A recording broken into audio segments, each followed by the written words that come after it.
that's part of my forthcoming book anyway. So, Mr. Randi, what are your thoughts about all the conspiracies that are still alive 10 years after 9/11?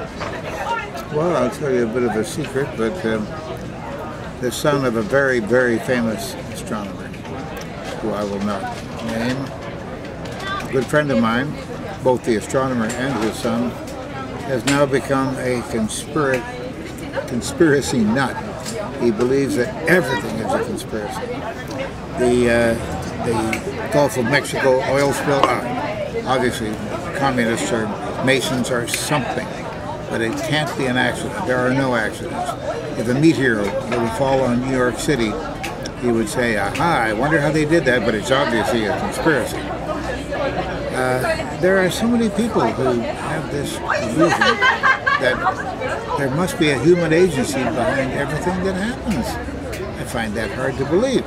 But nonetheless, I have to face them, and one of the chapters in my book, down to the end of this next book, which will be called A Magician in the Laboratory, down to the end of that book will be a special chapter on the conspiracy people who, especially with the World Trade Center. Of course, that is a ridiculous concept that they can't believe that two huge aircraft flying into the World Trade Center full of fuel and exploding could bring down the World Trade Center. Of course it can happen. It's been shown clearly that it can happen.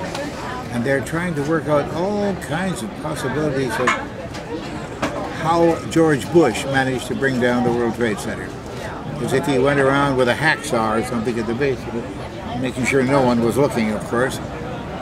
And I wouldn't be surprised if they'd come up with something like that. Oh yes, and it's been known that he used to travel out to New York City, and they're so crazy, these people. But that's a comfort to them. They've got nothing else going for them. And this gets excitement, and it gets them interviews on television, and books are written about it, and their name may be mentioned. Oh, that's all they need. They want fame, even though they're being really stupid and really silly. Now, there are conspiracies, there's no question of it. But you look at the Dreyfus affair in France. In the last century, that's a very famous case where there was a conspiracy. And it was revealed, of course, by a leading author of the day. But at one time, people thought, oh, this was just another court case that sent this dreadful man, this traitor, away to Devil's Island, and we'll never hear of him again. But in the long run, it was a conspiracy. So conspiracies do happen. They do exist. And we've never doubted that. But not to the extent these people say, I'm sure. And do you think that, because you've been working a lot within paranormal things, paranormal stuff for about 30 years, 20 years? At least 30 years. At least, yeah. Much more than that. But are there any similar things between conspiracists and paranormal people who claim they have paranormal abilities? Well, it's the same kind of errors of logic. If enough people with PhDs after their name say that it's the real thing, many people automatically believe them, even though it may not be in their expertise field at all. If a professor, PhD in physics, for example, declares that he or she believes in something like dowsing, finding water with a forked stick or a pendulum or whatever, people will say, oh, but Professor so-and-so said that it's the real thing. Well, what does Professor so-and-so know about deception?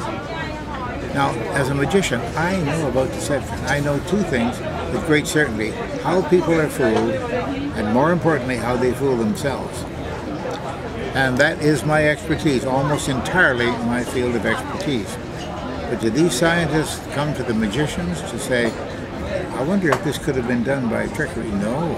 They say, oh, they're only magicians. They work in circuses, and they're not really responsible people. Yes, some of us are very responsible in that respect. So I would suggest to these people, before they step outside of their field of expertise, that they come to us and ask advice. We may not have the answer, but there is a possibility that we do have the answer. In the case of Uri Geller, for example, he fooled a lot of PhD physicists and academics of all kinds and different disciplines.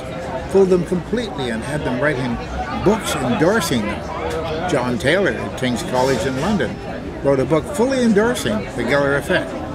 And then I went to visit him, and he thought twice about it. I went away. A couple of years went by, and he turned out a second book which essentially said that he was wrong. The Geller wasn't the real thing. And didn't give me any credit for it, mind you, but that's okay. I'm used to being the sacrificial lamb, you see. But it is a case of the conspiracy people and the paranormal claims and whatnot. All of these folks should be listening to other kinds of expertise, because there are other forms of expertise out there. I often say that when I go to my dentist, I don't ask him about quantum physics, and he doesn't try to tell me how to do magic tricks. I go there to have my teeth fixed, and he does a very good job of that, you see. And that's what his expertise is, and that's why I ask him to do that job for me. Go to people who have expertise in some field or another and ask them for their advice. Thank you. Yeah.